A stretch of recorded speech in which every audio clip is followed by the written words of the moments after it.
Okay, moms, you've trained for this. You've clocked hours and hours washing, feeding, clothing, and comforting a human being, maybe several human beings.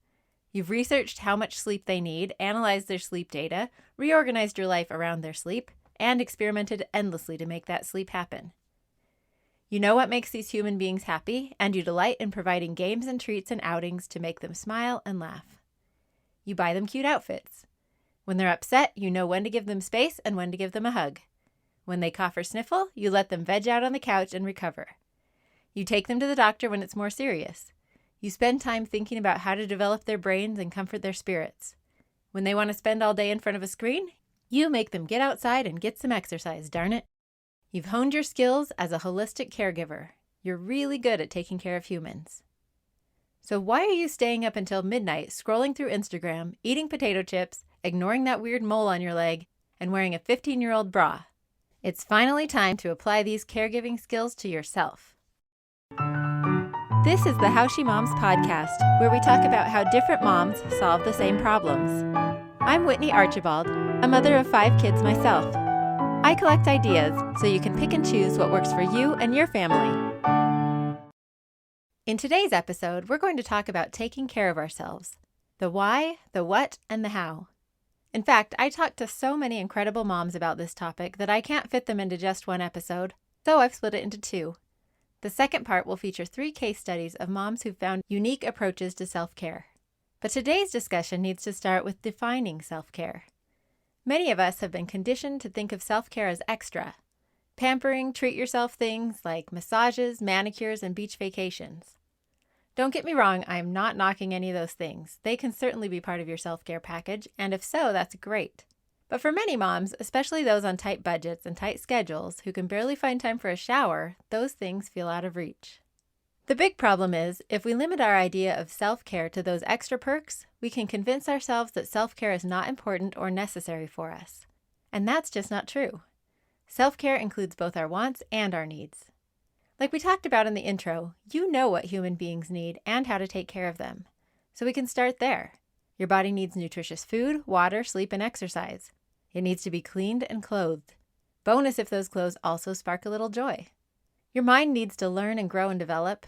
Your mind and body may also need medical care or therapy. Your spirit needs to connect with other people and, if it's what you believe, with God. You need some quiet time once in a while. And your spirit also craves joy and a little fun. So why are moms so notoriously bad at self-care? I posed this question to the How She Moms Facebook group, which you should join, by the way, and the number 1 response was guilt. My lovely friend Emma Thompson said, "The modern woman is defined by her selflessness. You are the best mom if you sacrifice for your kids and family and jobs and parents and community and. Breaking that definition is a tough one. To enjoy reading time on the couch or a pedicure without the nagging voice saying, you should be doing something productive. Or your partner is working, so you should be too, regardless of the downtime he gets in the evenings and weekends when you're still working away on your shoulds and kid care." I think some of the guilt that Emma was talking about stems from the idea that self-care is selfish. Chantel Allen has a thing or two to say about that. So once I've learned a little bit more about really what self-care can look like and what it can do for not only me, but for my family, I've changed my relationship with self-care. And I think it is so important for us to have a consistent practice of self-care. So for me, that is my relationship with myself. It is this constant cultivating of what do I need right now? And if I can love who I am, and I know that sounds so corny to some people, like, oh, I gotta love who I am. But really, truly, the heart of it is if you can love yourself, then your life is so different because your kids look up to you and you're not so short-tempered because you love who you are. You are spending more time and being more present with them because you're not judging and beating yourself up for not doing something or your house looks a certain way. So I think it is so important for our kids to see the self-care of checking in with ourselves and seeing, what do I need right now? Hey, do I need to go take a break right now? Do I need to sit down and see what's going on inside of my brain? That's the constant self-care that I'm constantly doing, is seeing, what am I overwhelmed with? Checking in, making sure it's my responsibility. I'm not putting that on my kids. And it's just this, it's not selfish. I think that's the biggest thing is to say is self-care is not selfish. It is actually the best gift you can give your kids and yourself. Chantel Allen is a mom of 4 and a life coach. She also hosts a podcast of her own called Living and Loving Your Life. I love how she talks about the importance of modeling self-care to our kids. Isn't it our goal to ultimately shift the responsibility of taking care of our kids to them? And don't we want them to be good at taking care of themselves? How will they be good at it someday and see it as a priority if we're constantly ignoring our own needs and treating ourselves poorly? Back to some of the other obstacles we discussed on Facebook. My sister, Haley Kirkland, said, "I don't even think about self-care until I break down from either mental or physical exhaustion. I'm obviously not very in tune with messages my body sends me. That, or maybe I'm just really good at ignoring them." Another obstacle to self-care is that sometimes we get so consumed by our kids' needs that we neglect ourselves. A few years ago, Cheryl Cardall's son was really struggling with mental health.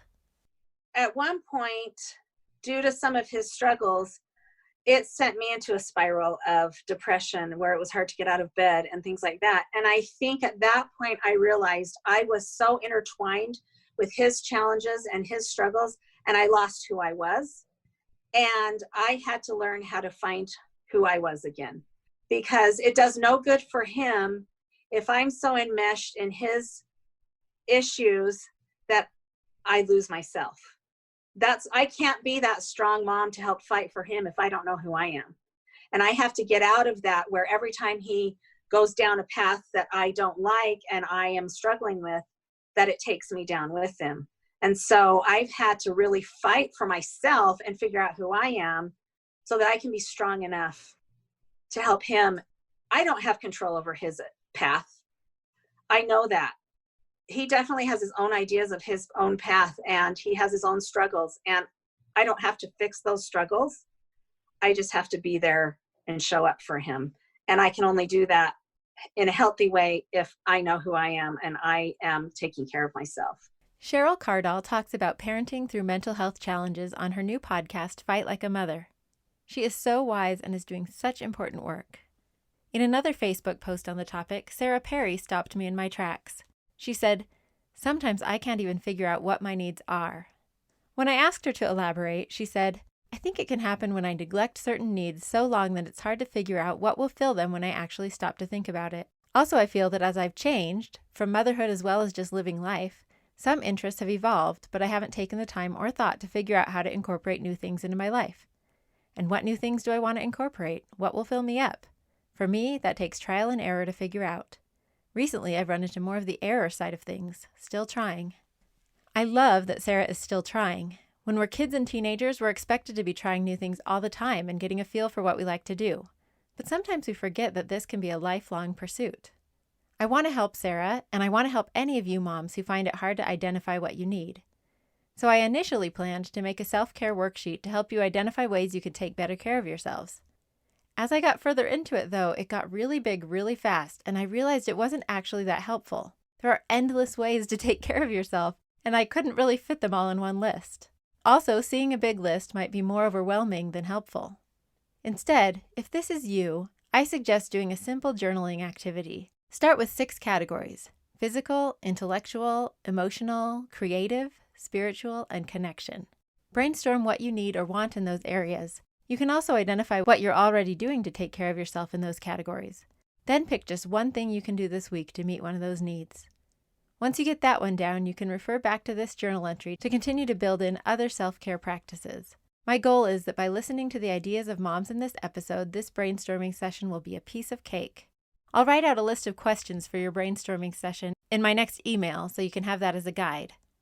You can sign up for that just right on my website, howshemoms.com. My friend Celeste Davis has a wonderful response to many of the obstacles to self-care that we've talked about: the guilt, the need to prioritize it, and how to figure out what we need. I think self-care gets an unfortunate bad rap these days because people think like, oh, well, the big problem with the world is that people are like just thinking of themselves and not thinking of anybody else. So this is so selfish to just be like, oh, I'm going to go on vacation and get a pedicure because self-care and self-care, self-care, self-care, like at the cost of helping other people. But true self-care is, I like to think of it as actually soul care. And our souls, it turns out, need a lot of care. If we are going to be able to show up for our loved ones as our best selves, we have to be doing that soul care. Otherwise, we're going to be inadvertently showing up for our kids and our husbands as our worst selves because we haven't taken care of our souls. And so they're going to be getting the worst part of us because we're going to be run down and burnt out and resentful and all those things. So it's really actually very important to replenish our souls. And the way I like to think of it, I think sometimes when we think of soul care, we think of maybe like stuff we should be doing, but we're not. And we're kind of like, oh, I should be exercising. I should be eating healthy.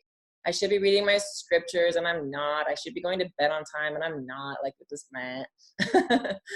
But I kind of like to think of soul care as the kind of a Venn diagram of like stuff we genuinely enjoy doing, like on one side, and like stuff that's good for our soul on the other, and finding that middle section of stuff that we genuinely love to do and stuff that fills us up, fills our souls up.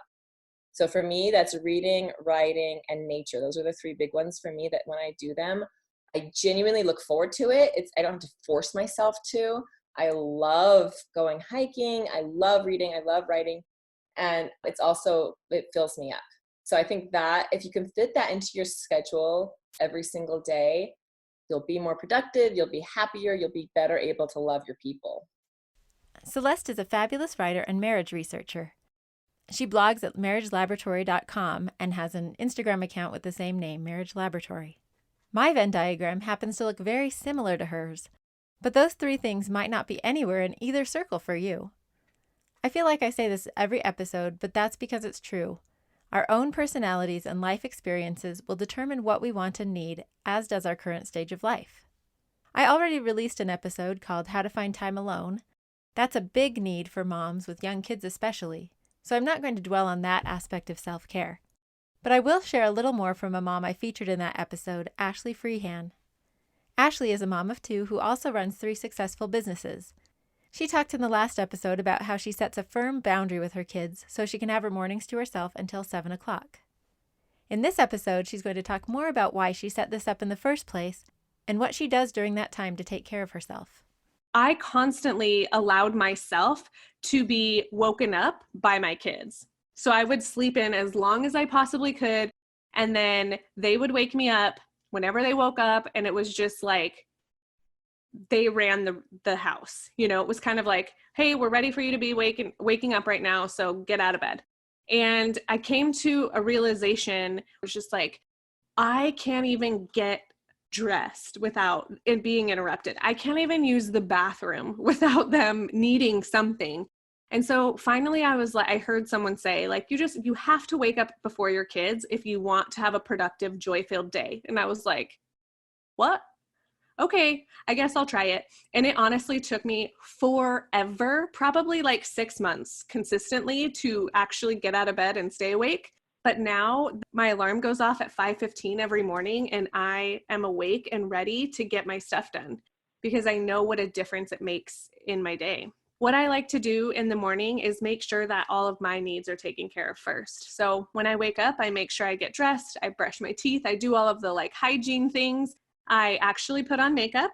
I maybe do my hair a few times a week, and I sit down and I do a Bible study, whether it's reading the Bible or actually doing a physical Bible study that I journal through, or maybe I just pull out my own journal and just talk to God that way. And then I also like to sometimes just read a book, give myself a pedicure, honestly, whatever I want to do in the morning, but I try to make sure that I'm not working because I am a work from home mom. I'm an entrepreneur. I own 3 different businesses. And so to me, self-care is not working in the morning. That is giving priority to my clients instead of myself. So I really try to stay off social media. I don't check my email first thing in the morning because I really want to focus on me and my needs and make sure that I'm taken care of before my kids need me all the time. You can hear more from Ashley on her own podcast, The Purpose Gathering, and on Instagram at The Purpose Gathering. Brooke Romney is in a stage where she gets plenty of time to herself.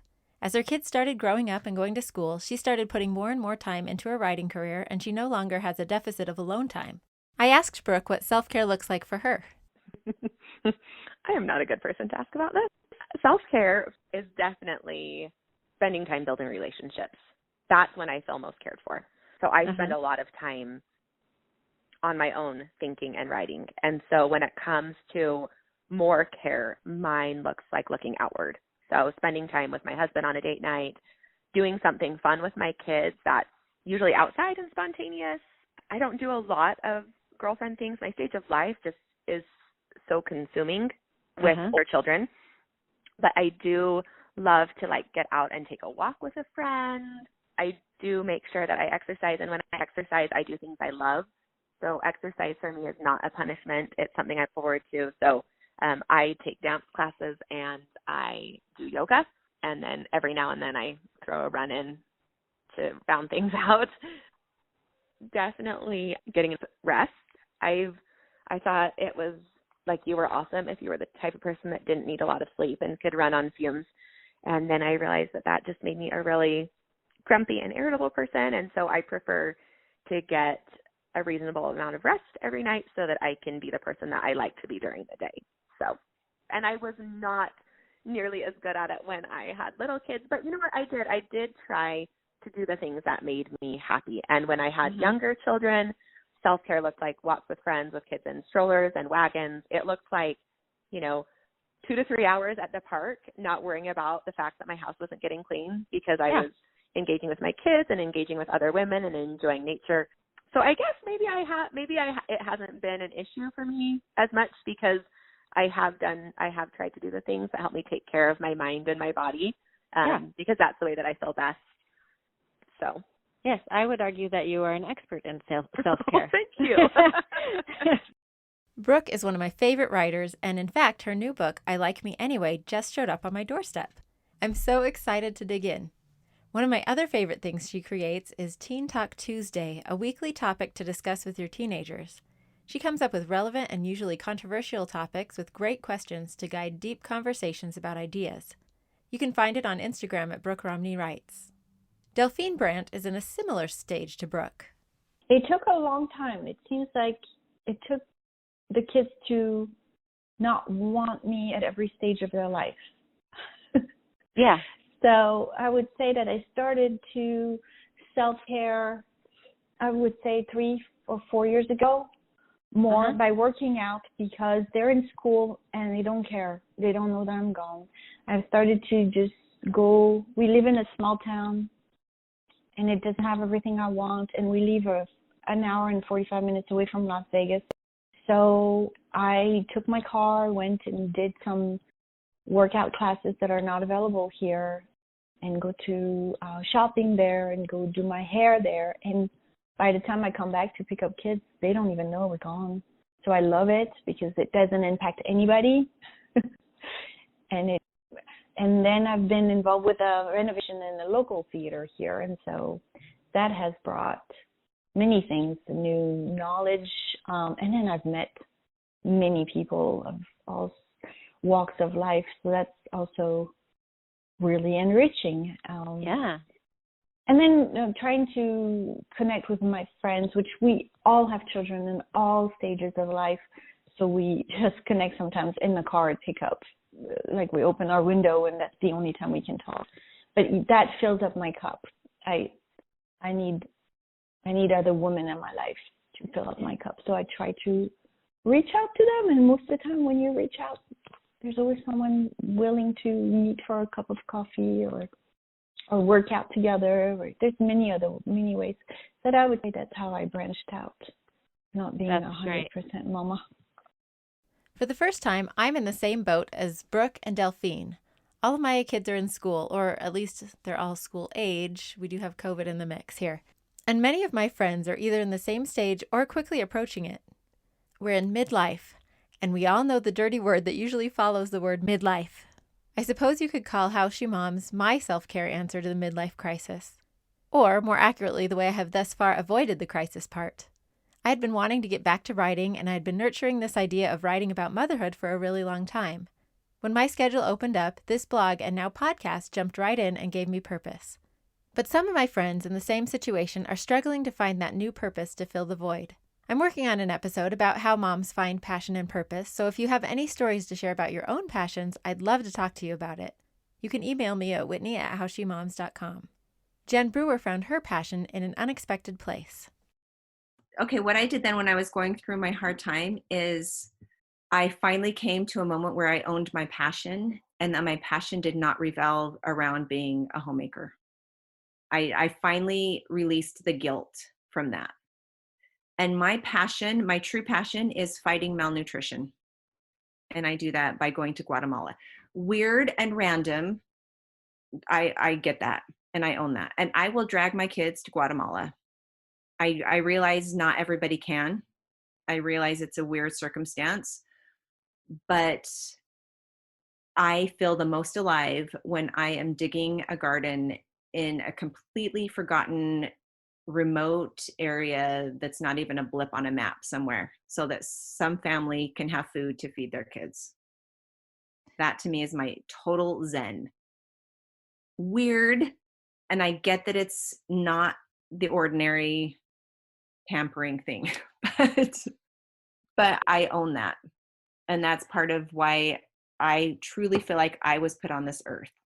It doesn't mean that I don't focus on my kids, but it means that I definitely carve out time that I can do that. When I'm home, writing is my oxygen. I will let my house go to pot, if I'm truly honest, to get some writing time in. And it's okay. I used to feel guilty about that. And now I'm like, yeah, they can all clean.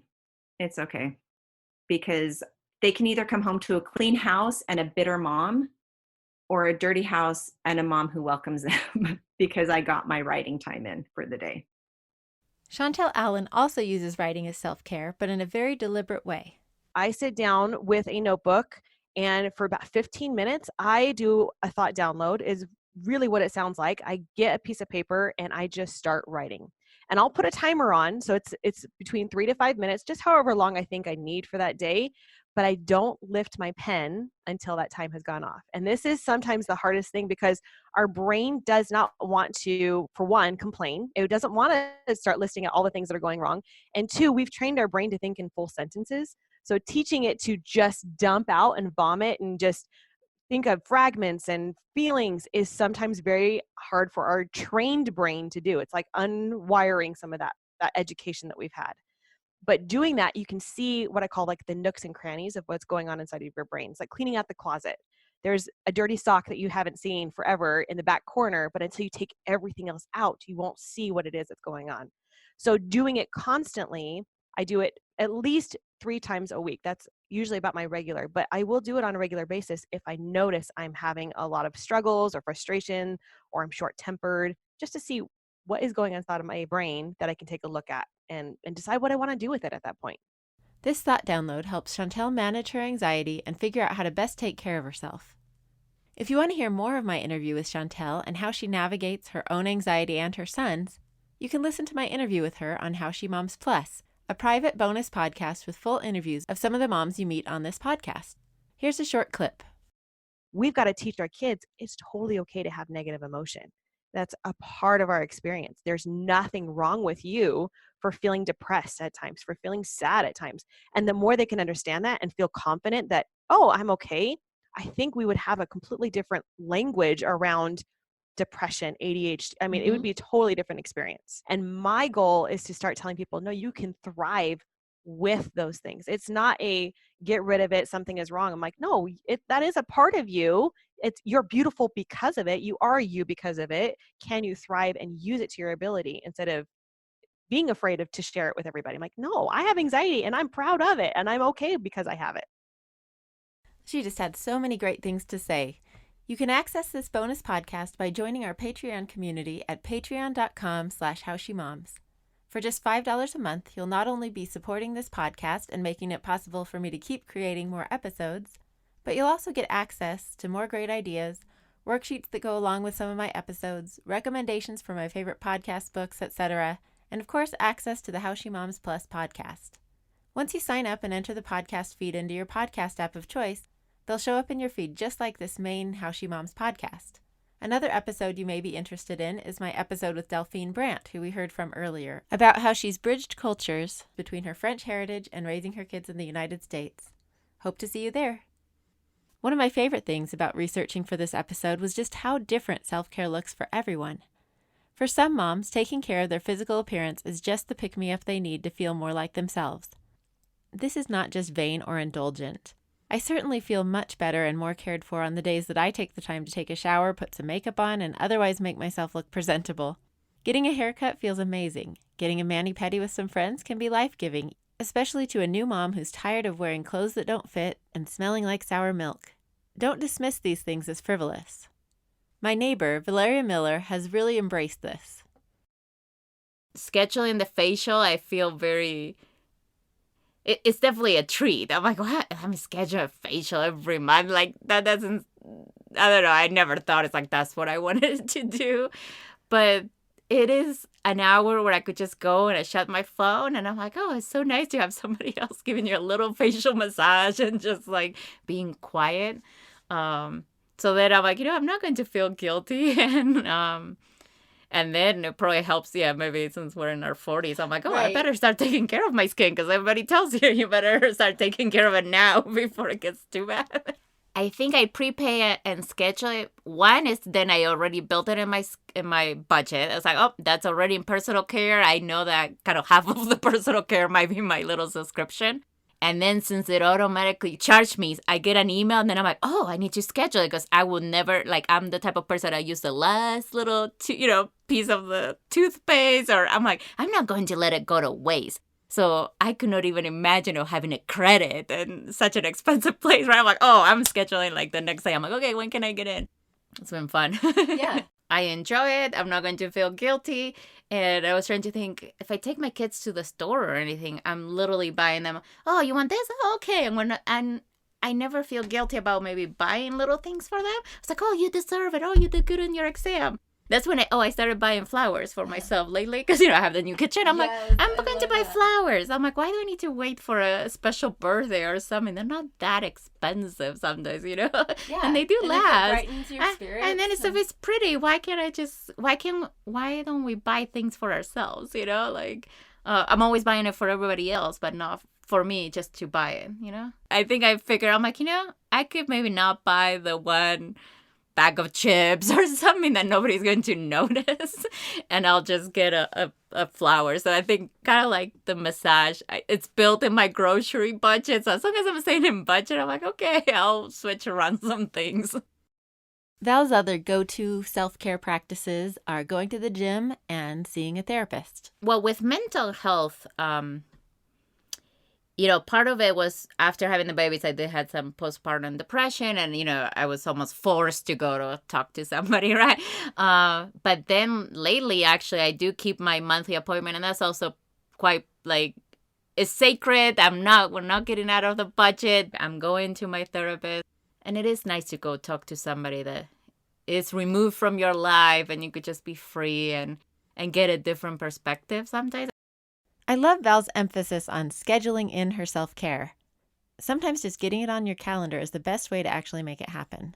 Celeste does the same thing. I try to set aside every day, from 2 to 3, the hour before my kids come home from school. Nothing on my to-do list, put my phone away, and just have fill-up time of whatever I want to do. Sometimes that might be art or reading or writing or nature.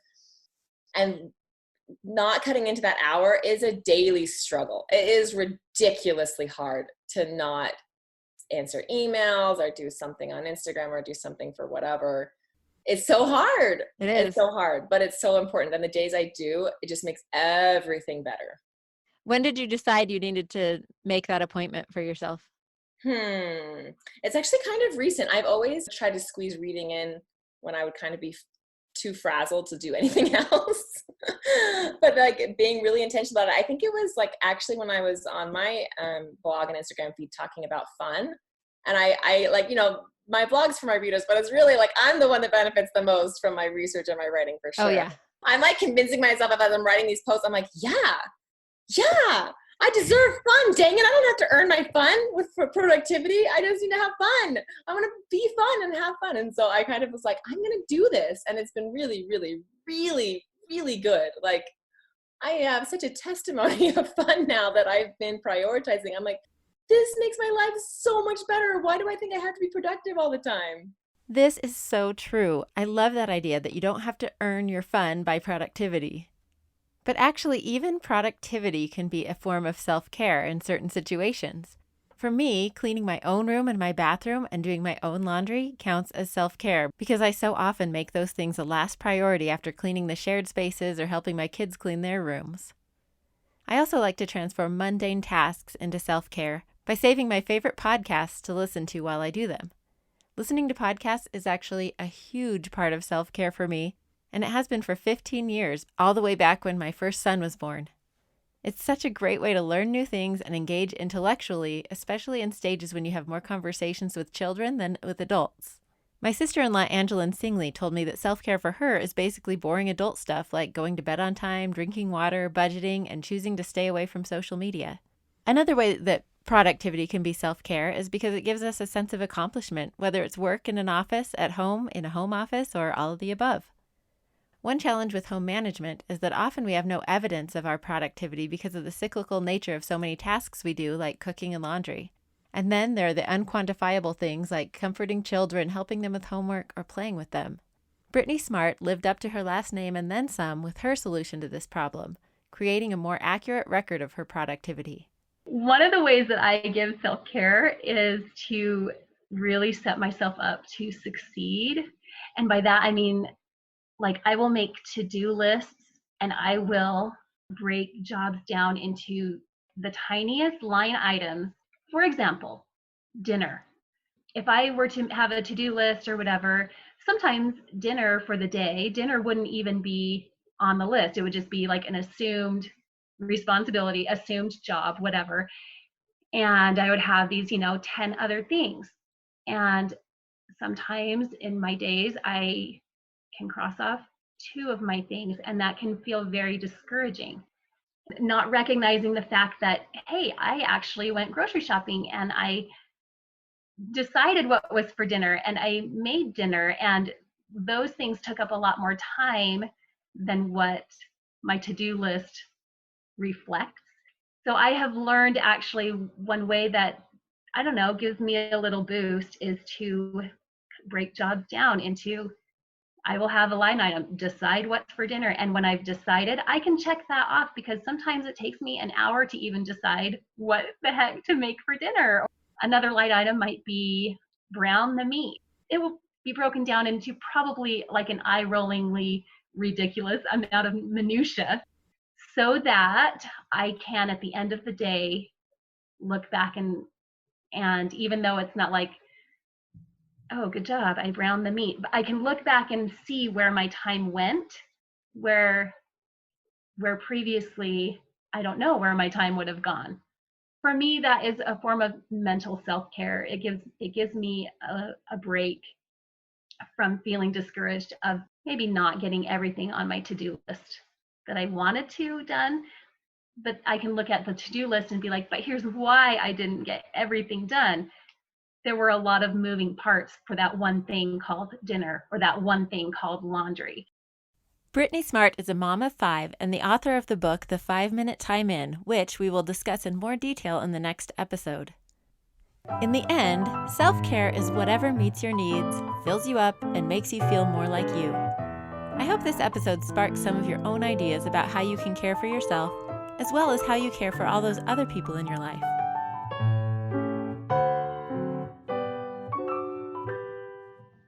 Thank you for listening to the How She Moms podcast.